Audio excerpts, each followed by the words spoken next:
குட்டியோட வெயில்ல காத்து கிடக்குறாங்களே. என்ன 18 பட்டி வந்தாச்சாப்பா? அப்புறம் பரமசம் வரல, ராமசாமி வரல, 5 பேர் விட்டு போச்சு, 4 பேர் விட்டு போச்சுங்கிற பேச்சே இருக்கப்படாது. ஏன்னா எனக்கு இது மாதிரி ஆயிரக்கணக்கான பஞ்சாயத்து இருக்கு. எங்களை மாதிரி ஒரு ஆள் ஏறி உட்கார்ந்த என்னை மாதிரி ஒருத்தன் என்ன நடக்குன்னு ஒரு நாள் பார்க்கத்தானே போறீங்க. என்னம்மா வேற ஏதாவது கேள்வி? பயந்து ஓடியாச்சு. சுப்ரீம் கோர்ட்ல போய் ஸ்டே வாங்கின்னு அதுக்கப்புறம் உட்காந்து பிரஸ் மீட்டா உட்காந்து கதை ஆனது உட்காந்து இருக்கிறோம். என் ஆட்டத்தை பாருங்க, என் புண்ணாக்க பாருங்கன்னு. என்னடா ஆட்டத்தை ஆட போற? என்ன ஆட்டம் ஆட போற? பரதநாட்டியம் ஆட போறியா, குச்சிப்புடி ஆட போறியா?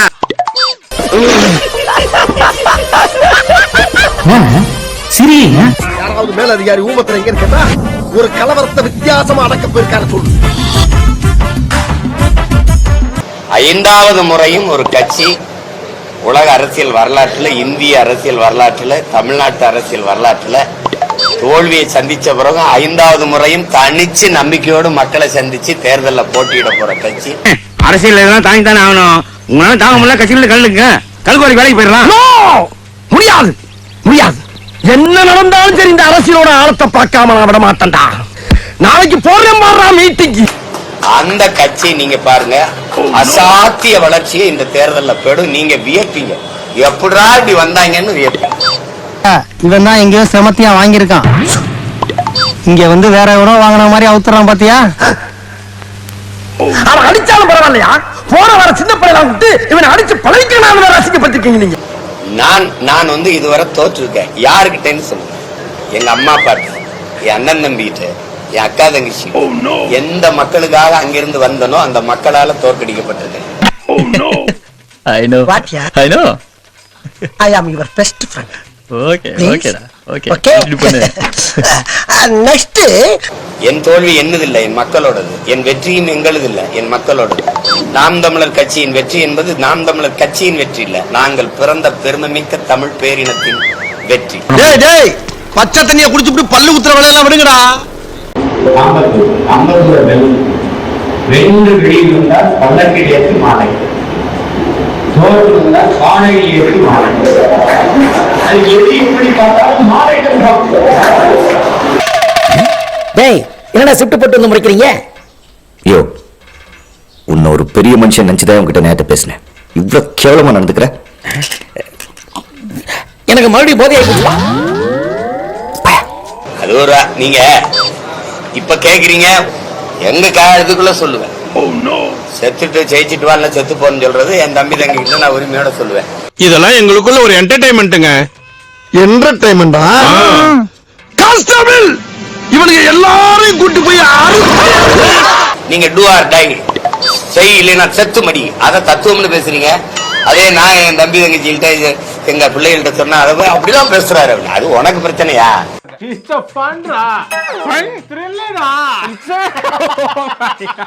அதாவது வாய்க்கு வந்தபடி எல்லாம் பேசப்படாது, எதா இருந்தாலும் நியாயமா பேசணுமா இல்லையா? சொல்றதான் இரு, இல்லைன்னா போ. எந்த கட்சிக்கே போறதுக்கு என் தம்பி கட்சிக்கு போன்றேன். அவனும் முதல்ல அடுப்புலால சேர்த்துக்கணும்ல, அவன் சேர்த்துக்க மாட்டான்னு தெரிஞ்சுதான் சொல்றேன்.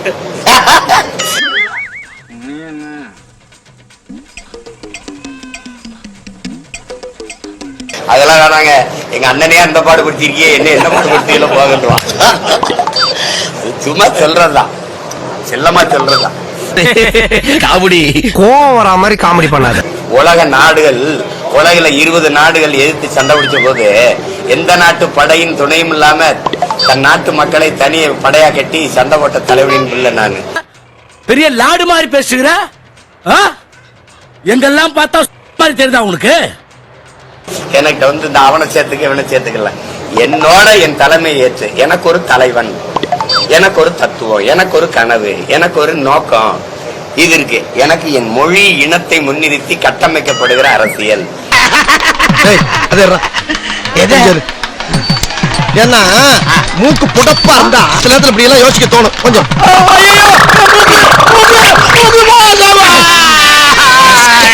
வேளாண்மையை முன்னிறுத்தி கட்டப்படுகிற தற்சார்பு, பசுமை, தாய்மை, பொருளாதாரம் எல்லாம் எனக்கு இருக்குது. இந்த கோட்பாடுகள் நல்லா இருக்குன்னு நினைச்சு என்னோட எங்களோட யாராவது நிக்க வந்தால், அது இந்திய திராவிட கட்சிகளை தவிர்த்து யாராவது வந்தா புடுங்கிருப்பாரு அப்படியே ஒரே புடுங்க புடுங்கி இங்க நட்டுருப்பாரு. வாய் என்ன வாயை வச்சுக்கிட்டு இது பேசுது. இப்ப வருவாங்களா? வரமாட்டாங்க. ஏன்னா கூட்டணின்னு சீட்டு எவ்வளவு, நோட்டு எவ்வளவு, அது என்கிட்ட இல்ல. இது ஆக்ஷன் மேடம். மேடம் இது ஆக்ஷன். இவனோட நடவடிக்கை வெளியில விட்டு பாருங்க. அவன் நல்லா சிரிக்கிறான் பாருங்க. இவனோட நடவடிக்கை வெளியில விட்டு பாருங்க. அவன் நல்ல ஆக்ஷன் பண்ணுவான். என்கிட்ட 2 பெட்டி, நோட்டு பெட்டி, சீட்டு பெட்டி, 2 பெட்டி நம்மகிட்ட இல்ல. அதனால அது என் நோக்கம் அது இல்லைங்க. மக்கள் உண்மையை தெரிஞ்சுக்கணும். கொஞ்சம் பாருங்க. ஏன்னா தேர்தல்ல நான் ஏற்கனவே பதிவு செஞ்ச கருத்தை தான் இங்கேயும் பதிவு செய்யறேன். தேர்தல்கள்ல வேட்பாளரை வச்சு சம்பாதிக்கக்கூடிய நிலை இருக்கு கட்சியில. என்னையா சொல்ற? Token advance. அப்படியா? ஆமா. 500 ரூபாய் கட்டு. போலீஸ் டிபார்ட்மெண்ட்ல இருந்து எனக்கு எந்த தொல்லையும் வராம காப்பாத்திட்டீங்கன்னா பேலன்ஸ் நீங்க கேட்டு வாங்கிக்கலாம். நான் கட்டாயம் பண்ணி தரேன் தம்பி, கட்டாயம் பண்ணி உங்களை தரேன். பத்தி ரொம்ப கேள்விப்பட்டிருக்கேன். நீங்க இந்தியாவிலேயே ஒரு பெரிய அரசியல் புரோக்கர்னு கேள்விப்பட்டிருக்கேன். ரொம்ப தேங்க்ஸ். அப்படியா? ஆமா. என்ன பண்ணுவாங்க இப்ப 2024 எலெக்ஷன்ல நான் நிக்கும் போது இத சொல்லிட்டு அவங்க என்ன சொல்றாங்கன்னா 2019ல மன்சூர் அலிகான் நின்ன தொகுதியில பிஜேபி கிட்ட இருந்து பணம் வாங்கினாங்கன்னு சொல்றாங்க. அதுக்கப்புறம் நான் வேணாம் அமைதி காத்துக்கிட்டு இருக்கேன். எரிமலையா குமரன் எல்லாம் துண்டக்கான துணிக்கான கோவணத்தை உருவிட்டு விட்டு எல்லாம் ஓடி போயிருவீங்க. அதை விட்டுட்டு வேற ஏதாவது கேள்வி இருந்தா ஆக்கப்பூர்வமா நல்ல கேள்வி ஏதாவது இருந்தா கேள்வி. மோட்டா உன்னை பெத்தாலா இல்ல யானை கட்டிச்சாடா? நான் கேட்க மாட்டேனாங்க. அதுக்குத்தான் யாரோடும் சேராம போட்டி போட்டு. சரி, இப்ப நான் உங்ககிட்ட கேட்கிறேன், எல்லாரும் யாரோட நான் கூட்டணி வைக்கலாம்? காமராஜர் அந்த காலத்திலே சத்துணவுல இருந்து எல்லா திட்டமும் போட்டு ஸ்கூல் ஆரம்பிச்சாரு. அப்படி இந்த மாதிரி தற்கொலை இது படிக்காம ஏன் உசுரம் என்ன பண்றது? நான் வரல, என்னை விட்டுருங்கன்னு என்னங்கம்மா, இந்த ஆட்டம் எனக்கு வரல, விட்டுருங்க. இத சொன்னா நம்மள பைத்தியக்காரன்னு சொல்றாயா? ஏற்கலையே மனசுக்கு ஏற்கலையே அதான பிரச்சனை. என்ன தாயே போலீஸ் ஸ்டேஷன்ல பைத்தியர் ஆஸ்பத்திரியா? எஸ்ஐ சார், ஐயோ இங்க பாருங்க சார், ஒரே பைத்தியங்களா இருக்கு sir. Sir SI sir, SI. உங்களுக்கு விளங்கிடுச்சு. என் முன்னவர்கள் சீபா ஆதித்தனார் 2 தேர்தல் நின்னார், தோற்ற உடனே கூட்டணி கரைஞ்சே போயிட்டார், கட்சியை போய் சேர்ந்துட்டார், மாப்போசி நின்று தோத்துட்டோம்ல. என் முன்னவர்கள் இப்ப எங்க ஐயா எங்க அண்ணங்க எல்லாம் சில பகுதி கட்சி தொகுதி கட்சியா நின்னுட்டாங்க. உங்ககிட்ட எல்லாம் அட்வைஸ் வாங்குற அளவுக்கு என் நிலைமை வந்துருச்சுல, அத நினைச்சாதான் கண்டா இருக்கு. நான் மூட்டு போறதுதான் உனக்கும் நல்லது, எனக்கும் நல்லது. இந்த இனத்துல நாங்க தான் தோற்றாலும் பரவாயில்ல, தற்காலிக தோல்விக்காக நிரந்தர வெற்றியை விட்டுறக்கூடாதுன்னு தொடர்ச்சியா நின்று போரிடுறோம். புதுசா சென்னைக்கு போறவங்க அது எப்படி நமக்கு ராசியா இருக்குமான்னு கோயம்புத்தூர்ல பஸ் ஏறும்போது எனக்கு ஒரு சின்ன டவுட் இருந்துச்சு. உன்னை கேட்ல பார்த்த பிறகு என்னைக்குமே சென்னை தான் எனக்கு ராசியான ஊர்னு கன்ஃபார்ம் ஆயிடுச்சு. அதை நோக்கிதான் நாங்க கவனிப்பு போவோம். அதனால இது நாங்கள் வகுத்து கொண்ட கொள்கை கோட்பாடு அல்ல. 800 ஆண்டுகளா எங்கள் முன்னவர்கள் எங்களுக்கு வகுத்து வச்சுட்டு போன தத்துவ பாதை, அதுல பயணிக்கிறோம். நல்லா தானுங்க இருக்கு, ஆனா கவர்மெண்ட் ஒத்துக்காதுங்களா? I don't care. எங்களுக்கு முன்னத்தியரா எங்க ஐயா எங்க அப்பா மணியரசன் இருக்கிறார். கருத்தியலா களத்தியலில் அவர் பிள்ளைகள் நாங்க நிக்கிறோம். புரியுதுன்னு நினைக்கிறேன். No problem. அதனால அதுல போயிட்டு இந்த கூட்டணி எப்படி போயிட்டு, சரி கூட்டணி போய் 10-20 இடங்கள், அது 5-10 இடங்கள் வென்றவர்கள் இந்த நாட்டுக்கு மக்களுக்கும் செய்த சாதனை என்னன்னு சொல்லுங்க. நான் வேணா அதே இன்னும் என்ன நீ பைத்தியக்காரனாவே நினைச்சிட்டு இருக்கிறல? இன்னும் என்ன நீ பைத்தியக்காரனாவே நினைச்சிருக்கிற? நீ என்ன நீ இன்னும் பைத்தியக்காரனாவே நினைச்சிருக்கிறல்ல? நீ இன்னும் என்ன நீ பைத்தியக்காரனாவே நினைச்சிருக்கிறல்ல? நீ இன்னும் என்ன நீ பைத்தியக்காரனாவே நினைச்சிருக்கிறல்ல? நீ எந்த கட்சியோட சேர்றது, யாரு அதிக சீட்டு நோட்டு கொடுப்பாங்கன்னு தவிச்சுக்கிட்டு இருக்கிற வேலை இருக்குல்ல, அது இல்ல. நாங்கள் அரசியல் வியாபாரம் செய்ய வந்தவர்கள் அல்ல. அப்போ திரள் நிதியை அந்த தொகுதிக்கு கொடுக்கறது கிடையாது. அது மாதிரி வேட்பாளர்களை வச்சும் இவங்க சம்பாதிக்கிறாங்க.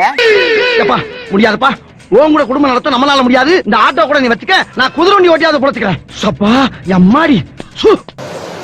அரசியல் விடுதலை பெற வந்தவர்கள் நாங்கள். பொலிட்டிக்கல் ரெவல்யூஷனுக்கு வந்தவர்கள், பொலிட்டிக்கல் பிசினஸ் செய்ய வந்தவர்கள் அல்ல. போறியா நெத்தில புட்டு வச்சுடவா? ஆனா போயிடுறேன் போடா போ. நீ எல்லாம் ஏன்டா உசுரா இருக்க? இதெல்லாம் ஒரு போப்பாடா. எங்களை மாதிரி ஒரு ஆள் ஏறி உட்கார்ந்த என்னை மாதிரி ஒருத்தன் என்ன நடக்குன்னு ஒரு நாள் பார்க்க தானே போறீங்க. என்னம்மா வேற ஏதாவது கேள்வி? பயந்து ஓடியாச்சு சுப்ரீம் கோர்ட்ல போய் ஸ்டே வாங்கின்னு அதுக்கப்புறம் உட்காந்து பிரஸ் மீட்டா உட்காந்து கதை அளந்து உட்காந்து இருக்கிறோம். என் ஆட்டத்தை பாருங்க, என் புண்ணாக்க பாருங்கன்னு. என்னடா ஆட்டத்தை ஆட போற? என்ன ஆட்டம் ஆட போற? பரதநாட்டியம் ஆட போறியா, குச்சிப்புடி ஆட போறியா? அதான் வாழ்க்கை. சிரிங்க. அடுத்த மாசம் வரப்போதே சுப்ரீம் கோர்ட்ல உன் கேஸ். அதுல வந்து என்ன, உனக்கும் எனக்கு பரதநாட்டியம் காம்படிஷன் வச்சிருக்காங்க. கொலுசு வாங்கி அப்புறம்டா பெங்களூர்ல இருந்து கால்ல கட்டிட்டு நல்லா ஜல் ஜல்னு எல்லாருக்கும் கேக்குற மாதிரி ஆடு. மாமா மாமா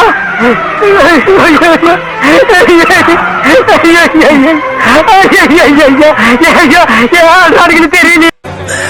சோலி முடிச்சு மறக்காம சர்ப்ரைஸ் பண்ணுங்க. தேங்க்யூ.